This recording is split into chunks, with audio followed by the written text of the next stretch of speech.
to Chartage. I am your host and today's mentor Orko.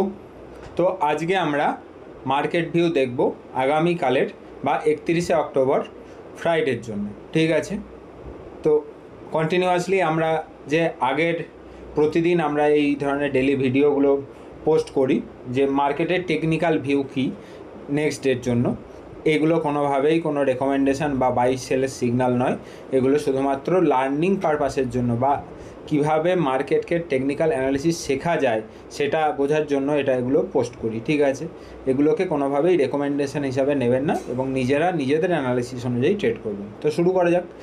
তো আজকে আমরা শুরু করি প্রতিদিনের মতোই S&P 500 বা ইউএস মার্কেট দিয়ে, ঠিক আছে? ইউএস মার্কেট কন্টিনিউয়াসলি 4 দিন আপ হওয়ার পর আজকে একটা পজ নিয়েছে। একটা জিনিস আমি কালকে মিস করে গেছি, সেটা হলো মিস করে গেছি বলা ভুল, মনে ছিল বলতে ভুলে গেছি, সেটা হলো ফেড এর যে রেট কাটের ডেট ছিল কালকে, ঠিক আছে? তো কালকে 25 বিপি বা 25 বেস পয়েন্ট রেট কাট হয়েছে। তার ফলে এখন মোটামুটি 4% ফেডের রেট কাট হয়েছে। এবার এই বছরে দুটো রেট কাট হয়ে গেছে এবং ডিসেম্বরের রেট কাট সম্পর্কে একটা কনসার্ন হতেও পারে, নাও হতে পারে, একটা অনিশ্চয়তা প্রকাশ করেছে, ঠিক আছে? সেই জন্য মার্কেট কালকে ওপরে খোলার পরেও কন্টিনিউয়াসলি নিচের দিকে অনেকটা নিচে নেমে এসেছিলো এবং তার উপর আবার ওপরে গিয়ে ক্লোজ হয়েছে। মোটামুটি একটা হ্যামার টাইপ প্যাটার্ন তৈরি হয়েছে একদম আপ ট্রেন্ডের ওপরে। এটাকে আমরা শুটিং স্টারও বলতে পারি, ঠিক আছে? তো আজকে মার্কেট মোটামুটি এখনও পর্যন্ত 0.3% নিচে ট্রেড করছে। যতক্ষণ না মার্কেট এই 6840 নিচে ট্রেড করছে তেমন কিছু কনসার্নের কিছু নেই, কিন্তু এখানে একটা বড় গ্যাপ আছে এবং generally gap filling set up আমরা দেখতেই পারি। সেই জন্য 6800 এবং এটার নিচের যে গ্যাপ আছে বা ব্রেকআউট লেভেল 6760, এই লেভেল দুটো আমরা নিয়ার ফিউচার দেখতেও পারি সেখানে, ঠিক আছে? এবার আপ ট্রেন্ডের থেকে এখানে একটু নিচে আসার এখন প্রবাবিলিটিটা বেশি। ডিএক্সওয়াই মোটামুটি এখনও রেঞ্জেই আছে, আজকে একটু আপ আছে, ওপরের দিকে আছে, কিন্তু ডলার ইন্ডেক্সে সেরকম এখনও পর্যন্ত বড় কনসার্ন নেই। একটু জেনারেল কনসার্ন আমাদের দেখাচ্ছে, সেটা হলো ইউএসডি আইএনআর কিন্তু অলমোস্ট 0.3% আজকে ওপরে আছে এবং অল টাইম হাইয়ের কাছাকাছি যাচ্ছে, ঠিক আছে? এবার অল টাইম হাইয়ের কাছে গিয়ে একটা রেজিস্ট্যান্স নিতে পারে, কিন্তু এটার থেকে যদি অল টাইম হাই যদি ব্রেক করে তাহলে একটা জেনারেল মার্কেটের ওপরে একটা কনসার্ন আসতে পারে, ঠিক আছে? এবং অন্যদিকে এফআইআইয়ের সেলিংও কিছুটা আমাদের কনসার্ন করছে, ঠিক আছে? এবার দেখে নিই, আমরা মোটামুটি গ্লোবাল ভিউটা দেখলাম, এবার কমোডিটি ভিউ দেখি। গোল্ড আজকে একটা আউটসাইড ক্যান্ডেল বা এনগালফিং ক্যান্ডেল তৈরি করেছে, ঠিক আছে? কালকের যে আমাদের ক্যান্ডেলটা ছিল তার থেকে নিচে ওপেন হয়ে ওপরের দিকে গিয়ে ক্লোজ করছে, ঠিক আছে? এটা কিন্তু একটা পজিটিভ সাইন, নেগেটিভ সাইন কিন্তু না। এখান থেকে এটা একটা যদি সাপোর্ট জোন মানে 1,18,000 এটাকে যদি একটা 1,18,000 1,19,000 এই জায়গাটাকে সাপোর্ট করে গোল্ড কিন্তু একটা ওপরের দিকে ওঠার একটা চান্স আছে। মিনিমাম মোটামুটি ওই 1,24,500 অ্যারাউন্ড এই পর্যন্ত, ঠিক আছে? তো এটাকে আমরা সাপোর্ট হিসাবে ধরতে পারি, ঠিক আছে? এবং যে নিচের দিকে আসার জন্য এই 1,19,000 এটা ক্রস করাটা দরকার। সিলভার আজকে ভালো রকম তেজ আছে। কালকেই আমরা ডিসকাস করছিলাম যে সিলভারে একটা আমরা আপওয়ার্ড মুভমেন্ট দেখা যেতে পারে। কন্টিনিউয়াসলি দুদিনের একটা কন্টিনিউয়েশান দেখেছিলাম, সেটাকেই আজকে কন্টিনিউ করছে, ঠিক আছে? এবং এখানে ওপরে কতটা যেতে পারে, মিনিমাম 1,49,700 বা 1,50,000 যেতে পারে। তার উপরে যদি চলে তাহলে 1,55,000 যেতে পারে। এটা আমরা 2-3 দিন ধরেই এটা ডিসকাস করছি। ক্রুড কিন্তু একটা ইম্পর্টেন্ট লেভেলের কাছে দাঁড়িয়ে আছে। এখান থেকে না আপ মুভ বা ডাউন মুভ, যেদিকে যাবে সেই দিক হিসাবে আমরা ক্যালকুলেট করবো। এটা টেকনিক্যাল অ্যানালিসিসের হিসাবে প্রচণ্ড কনসার্নিং জায়গায় দাঁড়িয়ে আছে। সাপোর্ট, মাল্টিপল সাপোর্ট, সেখানে রেজিস্ট্যান্স নিয়েছে এবং সেখানেই কনসলিডেট করছে। যেদিকে আমরা মুভ দেবে সেদিকে আমরা দেখতে পারি, ঠিক আছে? বিটকয়েন আবার কিন্তু আমরা যেটা দেখুন টেকনিক্যাল অ্যানালিসিসের যে পাওয়ার সেটা এখানে বিটকয়েন মানে আমরা কিন্তু আলাদা আলাদা জায়গায় দেখছি। একবার দেখছি ইকুইটিতে, একবার দেখছি কমোডিটিতে, একবার দেখছি ক্রিপ্টোতে, টেকনিক্যাল অ্যানালিসিস দেখুন সব জায়গায় ঠিক একইভাবে কাজ করছে। আমরা 3 দিন ধরে যেটা ডিসকাস করছিলাম যে 1,16,000-এর কাছে বিটকয়েনের একটা রেজিস্ট্যান্স আছে, যদি নেয় তাহলে আমরা 1,07,000-এর একটা লেভেল কিন্তু আমরা দেখতে পারি। ঠিক আছে, মাত্র 3 দিনের মধ্যে 3 দিন ধরেই আমরা কিন্তু এই ডিসকাস করছি, সেটা কিন্তু আমরা আজকের লেভেল সেই লেভেলটা দেখিয়েছি। এখান থেকে কি নিচে যেতে পারে, এখান থেকে নিচে যাওয়ার চান্সটা অপেক্ষাকৃত কম। এখানে এই 1,07,000-এর আশেপাশেই একটা কনসলিডেশন জোন বানাতে পারে, এবং যদি 1,07,300 বা 1,07,000-এর নিচে যদি আমরা ক্লোজিং দেখি, তারপরে আমরা ডিসকাস করব যে এটা নিচে যেতে পারে কি না। কিন্তু যতক্ষণ 1,07,000-এর নিচে ক্লোজিং দেখছি ততক্ষণ পর্যন্ত এখানে একটা সাইড ওয়েজ টু আপ মুভের ভিউই আমরা রাখবো। ঠিক আছে, এখানে কোনো আপ মুভ আমরা দেখতে পাইনি, কিন্তু এখানে একটা কনসলিডেশন বা এখানে একটা সাপোর্ট নিতে পারে, একটা ইম্পর্টেন্ট সাপোর্ট জোন হিসেবে কাজ করছে। ঠিক আছে, কমোডিটি অ্যান্ড ক্রিপ্টো ভিউ আমরা দেখলাম। মাল্টি অ্যাসেট ট্রেডিং যদি না করতে পারি তাহলে কিন্তু হবে না। যখন যেটা চলবে আমাদের সেখানে পার্টিসিপেট করতে হবে, সেটাই হলো আমাদের লক্ষ্য। ঠিক আছে, আমরা যেখানে যখন ইকুইটি চলবে ইকুইটি, কমোডিটি চললে গোল্ড সিলভার চললে গোল্ড সিলভার প্লে করতে হবে। ক্রিপ্টো আমাদের দেশে না লিগাল না ইললিগাল, এটা একটা মোটামুটি ডামাডোলের জায়গায় আছে, সেই জন্য ক্রিপ্টোতে কাজ আমি রেকমেন্ড করি না, বা আমি নিজে করি না পার্সোনালি। আপনারা চাইলে করতে পারেন। ঠিক আছে, রুলস অ্যান্ড রেগুলেশনটা দেখে করবেন। ফরেক্স যেমন ইন্ডিয়ান মার্কেটে ব্যান আছে, এবার যারা ইললিগালি করছে, আমি কোনো কাজে ইললিগালি করি না, কারণ আমাকে মার্কেটে নেক্সট 50, 60, 70 ইয়ার্স যতদিন আমি বেঁচে থাকবো ততদিন আমাকে মার্কেটে নিয়ে চলতে হবে। সেই জন্য এখন ইললিগাল কাজ করে দেশকে ভালোবেসে দেশের যে রুলস অ্যান্ড রেগুলেশন আছে সেটাকে মান্যতা দেওয়াটা আমার প্রথম কর্তব্য। ঠিক আছে, কারণ আমি আমার দেশের নাগরিক সবার প্রথমে। ঠিক আছে, যে দেশ আমাকে খাওয়ায় পড়ায়, সেখানে যেটা ইললিগাল সেটাকে আমি না করারই চেষ্টা করব, যতক্ষণ না আমার দেওয়ালে পিঠ থেকে যাচ্ছে। এমনকি দেওয়ালে পিঠ থেকে গেলেও যখন লিগাল হেল্প নিয়ে তবেই যেটা করা সম্ভব সেটা আমি করব, তা না হলে কোনো কিছু করব না, কারণ দেশ সবার আগে। ঠিক আছে, এবার আমরা নিফটির ভিউ দেখি। নিফটি উইকলি চার্ট, উইকলি চার্টে লাস্ট 4 দিনে খুব ইন্টারেস্টিংলি ট্রেড হয়েছে। মোটামুটি নিচের থেকে মানে এই 25,800 লেভেল থেকে খুলে অলমোস্ট 26,100, 300 পয়েন্টের আমরা আপ মুভ দেখেছি, আবার অলমোস্ট 200-250 পয়েন্টের ডাউন মুভ আমরা দেখছি। ঠিক আছে, আজকে যেমন মার্কেট নিচের দিকে গেছে, এবং লাস্ট উইকের হাই ছিল কত, 26,104, এই উইকের হাই হলো 26,097, 98, মানে 5-6 পয়েন্ট নিচে আছে। ঠিক আছে, এবার এই যে দুটো ইম্পর্টেন্ট লেভেল হয়ে গেল আমাদের 26,100 যদি ব্রিজ করে তবেই এর 26,277-এ যাওয়ার একটা চান্স থাকবে। যদি না ব্রিজ করতে পারে তাহলে আমরা নিফটির নিচের লেভেল 25,662 বা 25,660, এই লেভেলটা কিন্তু আমরা দেখতে পারি। এটা অন উইকলি বেসিস। ঠিক আছে, হয়তো নেক্সট উইক কিংবা 1-2 সপ্তাহের মধ্যে বা এর মাঝে 25,700 এবং 26,100-র মধ্যে একটা কনসলিডেশনও আমরা দেখতে পারি। ঠিক আছে, এবার আমরা ডেইলি ভিউ দেখি। ডেইলি ভিউয়ে আমরা কি দেখছি, একটা নিচের দিকে কন্টিনিউয়াসলি মুভ দেখেছি, 0.7% বা 176-77 পয়েন্টের মুভ।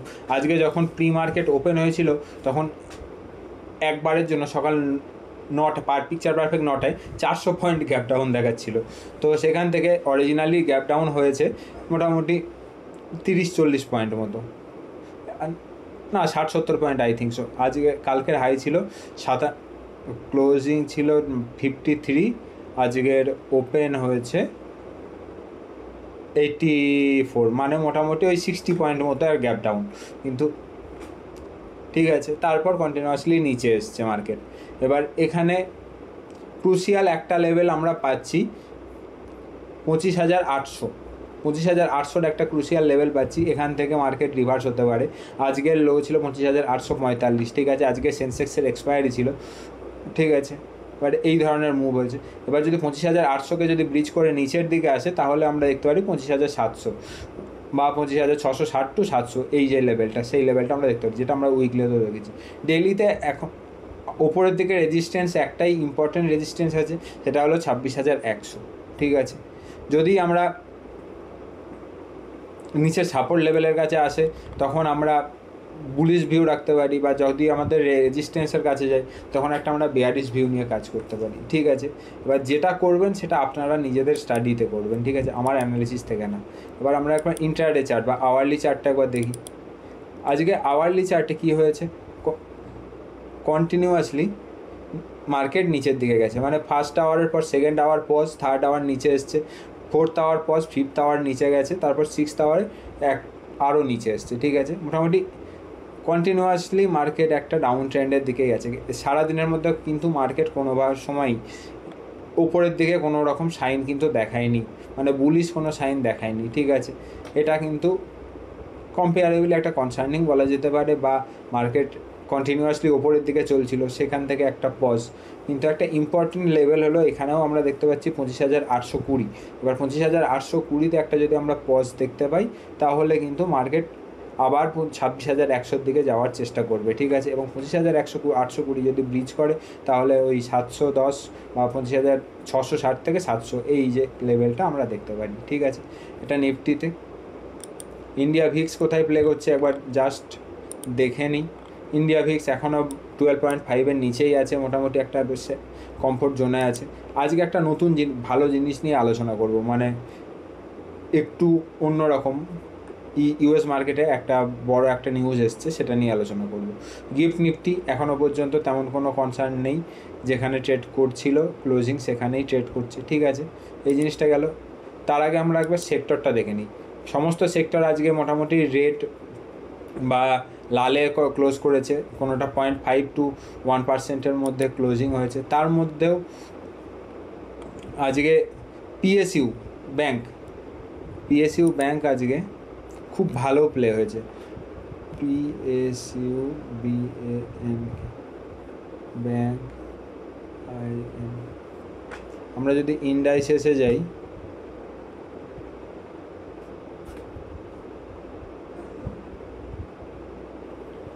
এই যে পিএসইউ ব্যাংক ইন্ডাইসেস, এটাকে যদি আমরা অ্যাড করি নিফটির, তাহলে আমরা এখানে দেখতে পারবো নিফটি পিএসইউ ব্যাংক ইন্ডেক্সে একটা ঘনঘোর তেজি আমরা দেখতে পারবো, যেটা মেটালের তেজি ডিসকাস করেছিলাম সেরকমই বা তার থেকেও স্ট্রং তেজি আছে এখন পিএসইউ ব্যাঙ্কিং ইন্ডেক্সে। যারা মোমেন্টাম প্লেয়ার তারা কিন্তু পিএসইউ ব্যাঙ্কিংয়ের মধ্যে যে স্টকগুলো রিস্ক টু রিওয়ার্ড ফেভারেবল আছে বা যারা বেসের কাছাকাছি আছে তাদেরকে কিন্তু নিয়ে প্লে করতে পারেন। একটা স্টক কোনোভাবেই কোনো রেকমেন্ডেশন নয়, কিচ্ছু না, নিজেরা নিজেদের মতো করে অ্যানালিসিস করে তবে এটাকে করবেন, কিন্তু না বললেও নয়, সেজন্য বলছি। ক্যান ব্যাংক, ঠিক আছে, মোটামুটি 15 বছরের ব্রেকআউট দিয়েছে। ঠিক আছে, 2010-এর 2012-র লেভেলটাকে ব্রিজ করেছে ক্যান ব্যাংক, এবং যদি আমরা অ্যাডজাস্টেড চার্ট দেখি অল টাইম হাই ব্রিজ করেছে, মানে মোটামুটি 15 বছর পরে অল টাইম হাই ব্রিজ করেছে। এবার এই ধরনের স্টকগুলোকে নিয়ে কিন্তু ইন্ট্রাডে প্লে করার জন্য নয়, এই ধরনের স্টককে অ্যানালিসিস করে, ফান্ডামেন্টাল অ্যানালিসিস করে দেখে যদি আপনারা নিতে পারেন, এবং যদি রিস্ক টু রিওয়ার্ড যদি ফেভারেবল প্রত্যেকে নিজেদের মতো যদি হয়, তাহলে এখান থেকে হয়তো সাস্টেনেবল গেনও হয়তো পেতে পারেন। ঠিক আছে, এছাড়া অন্যান্য যে সেক্টর আছে, যেমন নিফটি ফাইন্যান্সিয়াল সার্ভিস মোটামুটি ওপরেই আছে, আইটি তো নিচে কন্টিনিউয়াসলি নিচেই আসছে। অটোতে কিন্তু আমরা এবার একটা ডাউন সাইড মুভমেন্ট দেখতে পাচ্ছি, অটো কিন্তু একটা সাইডওয়েজ জোনের মধ্যে গেছে। আগের দিন আমরা বলছিলাম যে 20 ডেমাকে যদি ব্রিজ করে, এবার আজকে কিন্তু 20 ডেমার নিচে ক্লোজ হয়েছে। ঠিক আছে, এবার যদি কন্টিনিউয়াসলি 20 ডেমার নিচে ক্লোজ করতে থাকে তাহলে অটো একটা কিন্তু সাইডওয়েজ রেঞ্জের মধ্যে চলে যাবে। ঠিক আছে, ফার্মা নিফটি মেটাল কন্টিনিউয়াসলি 4 দিন স্ট্রং আপ মুভের পরে আজকে একটা পজ নিয়েছে। ঠিক আছে, এরপরে নিফটি অয়েল অ্যান্ড গ্যাসও মোটামুটি একটা পজ নিয়েছে, এবং এখানে একটা সিরিয়াস রেজিস্ট্যান্স নিয়েছে, পজ নিয়েছে বলা ভুল, এখানে একটা সিরিয়াস রেজিস্ট্যান্স আছে, মোটামুটি জুলাইয়ের রেজিস্ট্যান্স, এখানে একটা রেজিস্ট্যান্স নিয়েছে। এরপর এফএমসিজি ডাউন ট্রেন্ডে আছে, বাকি তো সমস্ত কিছুই মোটামুটি ডাউন ট্রেন্ডেই আছে। এবার যেটা আমি বলছিলাম তখন, সেটা হলো আমরা ডিসকাস করবো আজকে এনভিডিয়া নিয়ে। এনভিডিয়া মোট 5 trillion USD market cap cross করেছে। এনভিডিয়ার market cap more than 5 trillion USD, মানে 5 লাখ কোটি টাকে ক্রস করেছে। আমাদের ভারতের পুরো দেশের ইকোনমিক্যাল জিডিপি, ভারতের জিডিপি কত $4 ট্রিলিয়ন আশেপাশে, ঠিক আছে, মানে 4 লক্ষ কোটি US ডলারের আশেপাশে।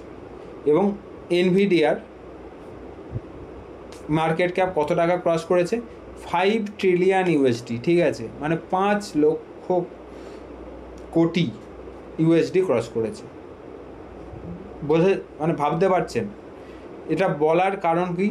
আমরা আমাদের দেশের সঙ্গে বা আমাদের দেশের মাটির সঙ্গে কিন্তু কোনোভাবেই এই একটা কোম্পানিকে কম্পেয়ার করছি না। একটা কোম্পানির সাথে কোনো একটা দেশের কম্পেয়ার কোনোভাবেই হয় না। এটা বলার কারণ হলো যে এত বড় একটা কোম্পানি হওয়ার পরেও 5%, 3% কন্টিনিউয়াসলি আপ মুভ কিন্তু আমরা এখানে দেখতে পাচ্ছি, ঠিক আছে। এমন না যে কন্টিনিউয়াসলি এখানে ডাউন মুভ, এখানে 4%, মানে গত আমরা যদি